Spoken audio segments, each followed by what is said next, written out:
Hi, everybody. Alan Arnett here with another podcast and a blog on alanarnett.com. It is Sunday, August 24th, 2025, and this is my season wrap up of the Karakoram summer season in Pakistan this year. I'm going to talk about all five of the 8,000 meter mountains, K2, the Gasherbrum, Broad Peak, and Nanga Parbat. But let's just kind of set the stage here. Also, I'm going to give an update on Ryan Mitchell. I'll be having a podcast with him coming up shortly. I'll tell you about that as well. So, man, this was a season that had just about everything. It had summits, it had deaths, it had disappointments, it had survival, it had near misses. Just about everything that you can imagine happened over the last 2 months, July and August. Half the time I was wondering if safety was taking a back seat to ambition this year, because it seemed like a lot of people were taking some pretty big risk on all of the mountains, and sadly, four people lost their lives this year. It began the season back in, let's say, June with the conflict between Pakistan and India over Kashmir. It threatened to delay or even cancel the season, but the two countries made some peace and opened back up the northern territories, and so people began climbing again. There were some people that went to northern India that got caught up in all of this, and part of it ended up not getting their permits and having to climb elsewhere. But by and large, Pakistan was really big this year. They issued 555 climbing permits across their 100 peaks over 7,000 meters. They issued 555 permits. That's up from last year's 423. Part of it was due to a campaign that they were running to, visit Pakistan. And also, I think a lot of it came from just people are beginning to really see that Pakistan is a fantastic place to climb. Not only the 8,000 meter mountains, but tons of 7,000 meter mountains, even some 6,000s, and many, many of those have not been climbed. So it's really appealing to professional climbers and people that they don't want to go on the trade routes and the big 8,000 meter mountains. They want to kind of do some stuff on their own and do it very independently. So Pakistan is the place to go. By the way, I'll talk about this at some other time, but Nepal opened up 100 other mountains in throughout Nepal to kind of offset the bad publicity that came with the summit or the permit price going from 11,000 to 15,000. Once again, this is a little bit of sleight of hand that they're opening up those other mountains. Most of them are incredibly remote places, very hard to get to. Most of them have not been climbed for a very good reason. But nonetheless, there's lots of places to climb around the world, not only in Pakistan, but elsewhere. So back to Pakistan.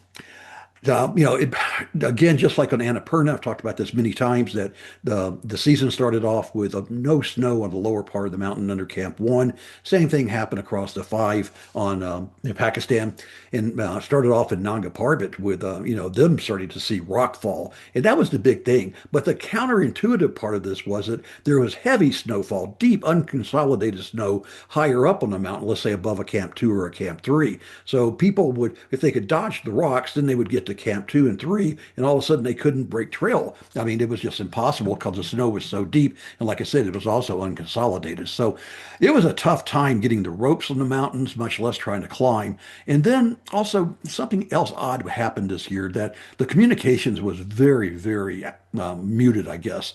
That, I don't know if that was on purpose or that was due to technology issues. Some people talked about, they didn't have the cell phone network they were counting on. Other people said they did have the cell phone network, but most people did take a Garmin InReach. That's how I communicated with both my friend Ryan Mitchell, as Ryan Kushner over on Broad Peak, as well as Ryan Mitchell on K2, is through the Garmin InReach technology, which uses the Iridium satellite network.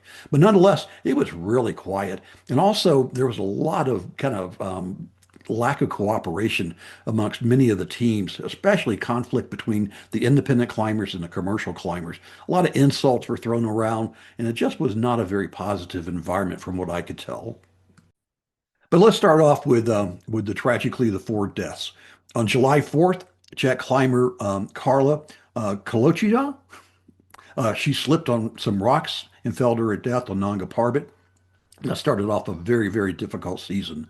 And then On July 18th, the Alpine Club of Pakistan, they reported that Ifkhar Hussain Sadapara from Skardu, he was working logistics for Layla Peak, and they were working for American Team Mountain Professionals. He was killed by rockfall between ABC and Camp 1 on K2. Um, some people went to go try to recover his body, and one of them got injured as well. Thankfully, that did not result in a death. But other people were struck in that same rockfall avalanche, and but two of them got back safely, and one of them did get injured. Now, mind you, that was on July 18th, and the summits happened on K2 on August the 11th. So there is a big window here that people knew that the lower mountain was incredibly dangerous, but yet they continued to go up and establishing Camp 1 and Camp 2. They had a really hard time getting the ropes through the Black Pyramid to get up to Camp 3, but still they were doing it. Um, then another death happened. This was not on any of the 8,000-meter mountains, but it was on Layla Peak, and it was a very tragic one. German biathlon legend Laura Dahlmeier, only 31 years old. She was a double Olympic gold medalist and a world champion, and she died from rockfall on Layla Peak. They have left her body there. That was just according to her wishes. But I've got a couple of really nice links to some remembrances of Laura. She was incredibly popular within the Olympic Committee, the Biathlon Committee in Germany, as a very gifted athlete. Such a tragic loss to be lost at such a young age, 31. And then on August the 12th, coming down from the summit, but under Camp 1, almost to ABC, so almost to safety. Imagine Nepal's client, Guan Jing. She was struck by rock and killed. Her body was recovered along with Ifkar. Both of their bodies were recovered. The only one that was not recovered was Laura's, due to her wishes that she didn't want anybody to put their lives in danger trying to recover her body. But all four of those were rockfall. And so I just got to think that when they went up for that summit bid around August the 9th and 10th, they knew about the rock fall. It was a well-known hazard at that point. And many teams, including Madison Mountaineering and Mountain Professionals, as well as some really high-profile people like Mingma David Sherpa. He was the leader of the elite expeditions, and he had the record for the most summits of K2 at 6. He left due to the danger. Now, a couple of the team members stayed with Elite and they ended up summiting, but even someone as well, maybe this is the point that Mingma David is incredibly seasoned, very talented, very knowledgeable, and in his judgment, K2 is too dangerous to climb. Tyree Sylvester running the Madison Mountaineering, Ryan Waters running Mountain Professionals, they all are very seasoned, highly professional mountain climbers, and they all deemed it was too dangerous. But yet, a handful of people stuck around and they were going to go for it, and they felt that the upper mountain was safe, and they were fully aware of the lower mountain. I talked to Turkish climber Gulnar Tumbat, and she told me in an interview that there was talk about the danger of the mountain all throughout the season, but everybody kind of dismissed it and didn't think it was that dangerous or that it was going to play out. And it was one of those things where, hey, it's not going to happen to me syndrome. And so when he lost his life, man, everybody became spooked, according to Gulnar.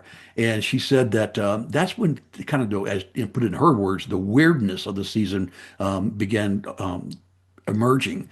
But again, there was no specific talk, she said, told me about rockfall, just general risk. It included rockfall, but not specifically about it, despite the fact that already 3 people had been killed by rockfall throughout, the Karakoram, and another handful had been injured. So it was pretty obvious that the rockfall was there, and it was a clear and present danger. But they kind of said we can do it. And so Ming Ji with Imagine Nepal, he has a history of climbing when other people think it's too dangerous, and he's been very successful at it. However, he did lose a client on Carson's Pyramid earlier this year in Guanjing.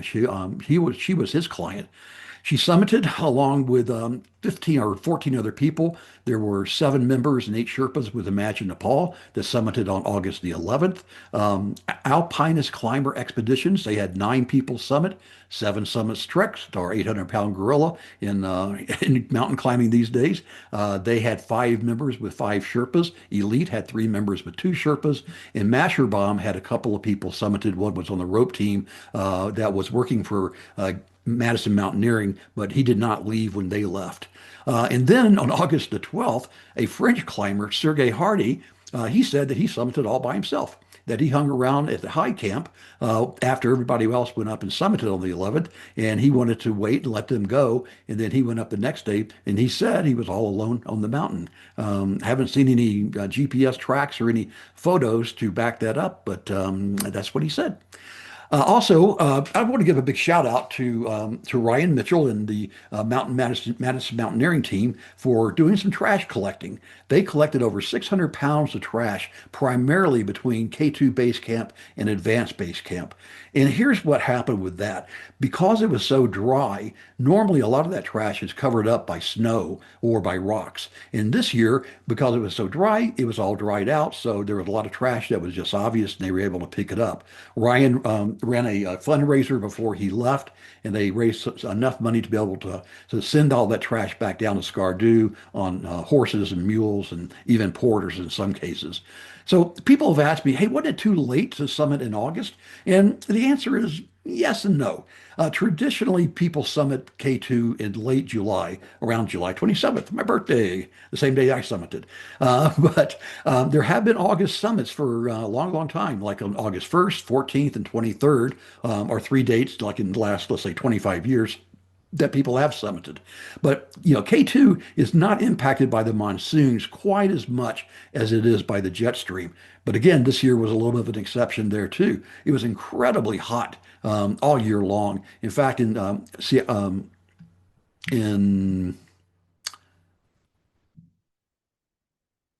Chillis, it hit 115 degrees Fahrenheit. That's 46 degrees centigrade.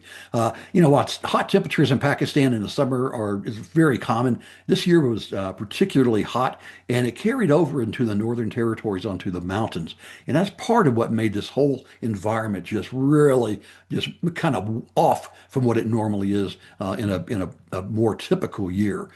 So anyway, all in all, on K2, there were 42 summits. That's compared to 65 from last year. So quite a bit down. Actually, this is more of a normal year for the number of people that summited before, let's say, 7 Summits Treks began to really commercialize K2.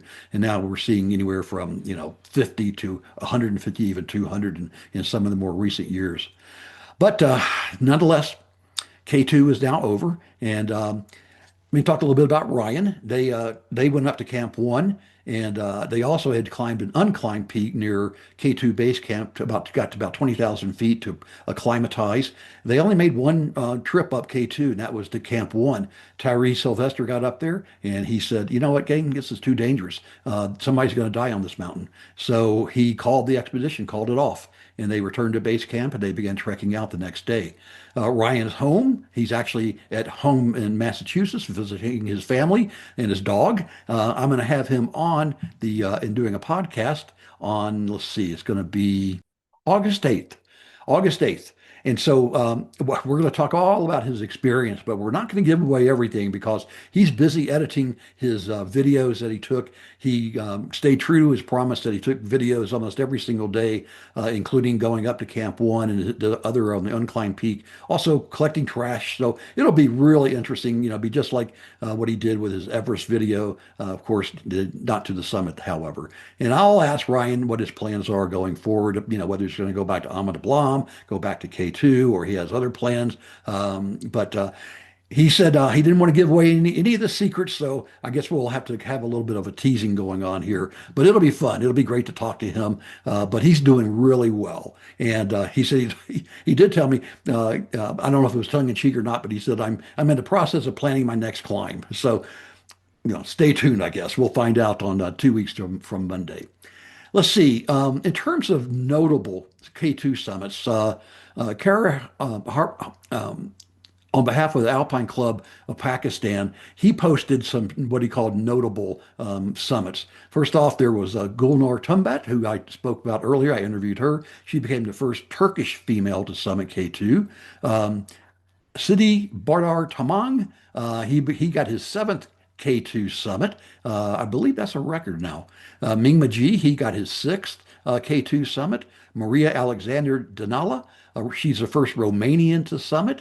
And I'm not even going to try to pronounce this young man's name, but Dix Dilixar Alec Kuti, he claims to be the youngest climber to the Summit K2, but there was no mention of his age, and I couldn't verify that anywhere. But that was on the Nepal, Imagine Nepal websites. And also, Zhangbu Sherpa and Sohal Sakhi, they both summited without oxygen, supplemental oxygen, and a few other people did that also on K2. Let's see. Let's move on to some of the other ones quickly. Gasherbrum 1, that's the harder of the two, and they got 17 summits there. It included 8K Expedition, Summit Karakoram, 7 Summits Treks, Imagine Nepal, and Active Adventure Holidays. Never even heard of them. Over there, though, a few notables. Abid Bing, he's a Pakistani mountaineer. He summited without oxygen or porters. Sherpas Ming Masali and Pim Lapka, they made no oxygen ascents as well while leading a team for 8K expeditions, which is a little odd because normally if you're guiding, you will always use supplemental oxygen in order to safely guide your clients. But in this case, they didn't. Let's see, the first person from North Macedonia, Sahiko Kidev, became the first Macedonian to summit all 14 of the 8,000 meter mountains. So congratulations there. And Rewa Abdullah from Egypt became the first Egyptian woman to summit Gasherbrum 1. So a lot of good things happening over there. Gasherbrum 2, no summits. At least to my knowledge, there were no summits. I know the Karakoram expeditions and Summit Karakoram, they made very valiant efforts. They got up to Camp 3, but again, that crazy big snow, deep snow, just made it just physically impossible or unsafe to climb. So they made the wise decision to call it off. Similarly, over on Broad Peak, I hope everybody goes to the website and clicks on this video that was taken by Norwegian climber Vebs Seflin. I've climbed actually with Vebs before in the Himalayas. Fantastic person. She's a member of the Norwegian military when she's not mountain climbing. But she posted sent to me by way of Ryan Kushner, some incredible video of rockfall, just pebbles just tumbling down. I'll embed it in this YouTube video for those people watching that. But if you're listening to this on audio, then go to the alanarnett.com and click on the blog, and you can see it there. But man, it's a river of rock. It's just all the way from little rocks to big rocks, and a lot of people got very spooked on Broad Peak.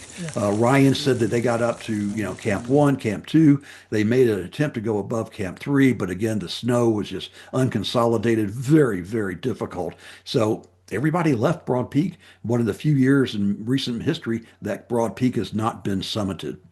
And then we're going to wrap up with Nanga Parbat. Nanga is a bit further south and more to the east of the other Karakoram. Technically, it's in the Himalayan range, not in the Karakoram range.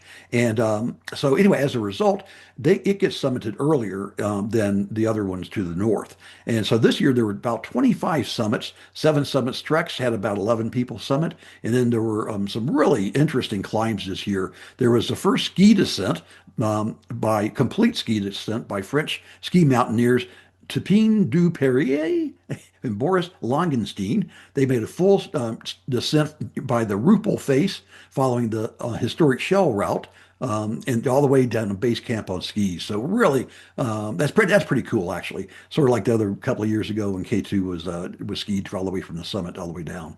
And also Denis Uberov, Russian climber, and his wife, Spanish climber Pipi Cardell, they established a brand new route on the Dalmauer face.